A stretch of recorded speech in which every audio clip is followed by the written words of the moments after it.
दो अशार जनाब मुस्तफ़ा खादिम साहब के हैं। वो फरमाते हैं वो महबूबे उदी मर्जी मोहब्बत घट घनी देवे। वो महबूब है उदी मर्जी मोहब्बत घट घनी देवे। खुदाता नहीं हयाती वे जो हर शय अणगणी देवे। वो महबूब है उदी मर्जी मेहरबानी। वो महबूब है उदी मर्जी मोहब्बत घट घनी देवे।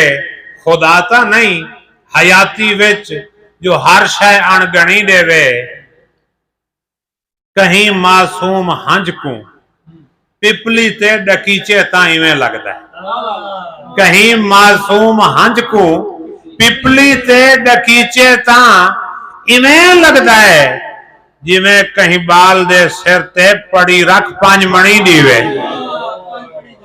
जिवें कोई बाल दे सिर ते पड़ी रख पंज मणी देवे। ते भी मुस्तफा खादिम दा कलाम है।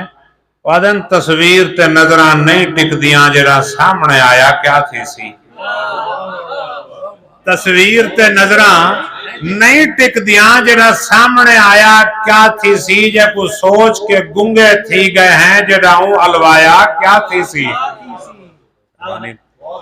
तस्वीर ते नजरां नहीं टिकदियां जेड़ा सामने आया क्या थी सी। जे को सोच के गुंगे थी गए हैं। हाँ जे को सोच के गुंगे थी गए हैं वो नाल अलवाया क्या थी सी। जेड़ा निंद्रा खास के खादिम कोई ख्वाब दिखाया क्या थी सी। जेंदे मिलन दी आस ते जींदे हैं उदे हिजर सताया क्या थी सी। बस ले ले बाग ते मंजिल है दिल दंगदा जो दग तैदा है। प्योर सरायकी डीजी खान मुजफ्फरगढ़ कोटद्दू राजनपुर जामपुर आल सरायकी इलाके ये असा तो सरायकी ते धब्बा लाई वदे असल सरायकी उस इलाके दी है। हाँ बस ले ले बाग ते मंजिल है दिल दंगदा जोल दग तेदा है। ठग बाज जहान ते जीवन सिख जग ठगन वाला ठग तेदा है।